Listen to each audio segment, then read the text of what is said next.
रात के सन्नाटे में जब पूरा शहर नींद में डूबा था, तभी उड़ीसा के कोरापुट टाउन की एक कॉलोनी में अचानक उठी आग की लपटों ने हर किसी की नींद उड़ा दी।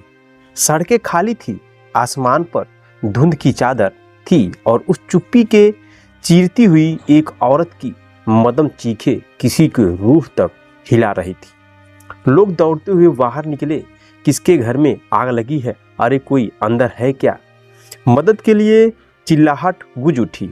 फायर ब्रिगेड को बुलाई गई, लेकिन जब आग बुझी तो जो दृश्य सामने था उसने पूरे कोरापुट को ही हिलाकर रख दिया। घर के अंदर एक अधजला हुआ शव पड़ा था। चेहरा पहचान से परे था, लेकिन सब जानते थे कि वह प्रियंका पांडा थी। वो जवान जो देश की हिफाजत करता था। प्रियंका का पति शिवशंकर पात्रा भारतीय रिजर्व बटालियन का जवान, जिसकी यूनिफॉर्म पर धूल लगना भी गुनाह माना जाता था, जिसकी बंदूक देश की सुरक्षा के लिए उठती थी। क्या उसी हाथ ने अपनी पत्नी पर लोहे की राड उठाई थी? लोगों के मन में सवाल की आग जल उठी। पड़ोसी कह रहे थे वह तो आग बुझाने में पहुंचा था और वह तो रो रहा था, पर पुलिस ने देखा उसकी आंखों में जो आंसू थे वह सच नहीं थे। राख ठंडी हुई दीवार ने बोलना शुरू किया। दीवार पर जलने की बू थी, फर्श पर लोहे की राड के निशान थे और रसोई में गैस सिलेंडर का पाइप ऐसा खुला था मानो किसी ने जानबूझकर खोला हो। 8 अक्टूबर की वह रात शिवशंकर और प्रियंका के बीच किसी बात को लेकर झगड़ा हुआ था। वह झगड़ा जो रोज के टकरारों की तरह शुरू हुआ, लेकिन गुस्से के पल में सब कुछ खत्म हो गया। गुस्से में शिवशंकर ने लोहे की राड उठाई और एक के बाद एक वार करने लगा। प्रियंका गिर पड़ी, खून बहा, सांसें रुकी। घर में बस सन्नाटा था। फिर शुरू हुई सच को मिटाने की कहानी। उसने सिलेंडर का पाइप खोला, आग लगाई ताकि सबको लगे कि यह एक हादसा है। कुछ ही मिनटों में लपटें उठी और उसने बाहर आकर चिल्लाना शुरू कर दिया, बचाओ बचाओ। लोग दौड़े, आग बुझाई गई, पर जब दरवाजा टूटा तो प्रियंका की जली लाश सब कुछ कह चुकी थी। जब दीवारें ने सच उगल दिया, पुलिस मौके पर पहुंची। राख के नीचे से निकले ऐसे सबूत जिन्होंने हादसे की थ्योरी को झूठा करार दिया।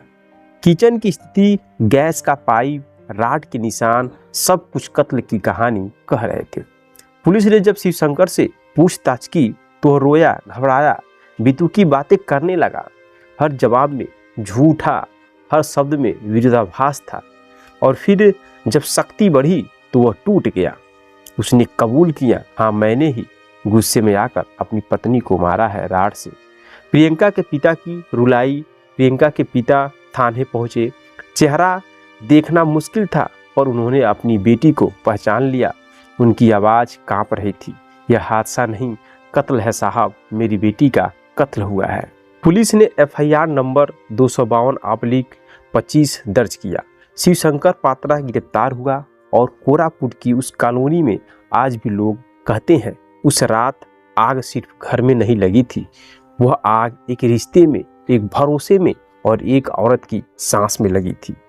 जब एक सिपाही जो सरहद पर दुश्मन से लड़ने की कसम खाता है अपनी ही पत्नी का गुनहगार बन गया, तो सवाल सिर्फ कानून का नहीं रह जाता, वो सवाल समाज का हो जाता है। प्रियंका का चेहरा भले ही राख में बदल गया, लेकिन उसकी चुप्पी आज भी इंसाफ की मांग कर रही है। क्या हर झगड़ों का अंत इसी तरह होना चाहिए? क्या रिश्तों में समान अब सिर्फ एक शब्द रह गया है? एक आग, एक घर, एक ऐसी रात जिसने यह साबित कर दिया कि कभी कभी सबसे डरावना दुश्मन घर के अंदर ही होता है। तो मेरे दोस्तों, यह रही घटना। आज के समय में पारिवारिक कलश, पारिवारिक में झगड़ा, मारपीट, हत्या, मर्डर बहुत देखे जा रहे हैं। चंद चंद बातों पर लोग एक दूसरे को मार देते हैं। कितने अच्छे से शादी होता है एक लड़के की लड़की का, लेकिन चंद बातों में गुस्से आकर लोग तलाक देते हैं, किसी का मर्डर करते हैं। तो मैं यह घटना आपके सामने इसलिए लेकर आता हूं ताकि इस घटना को सुनकर आप जागरूक हो सके, समझदार हो सके और आपके परिवार में ऐसी घटना अगर होने वाली है तो उससे बच सकें। बाकी मिलते हैं नेक्स्ट वीडियो में नेक्स्ट घटना के साथ। तब तक के लिए जय हिंद, जय भारत।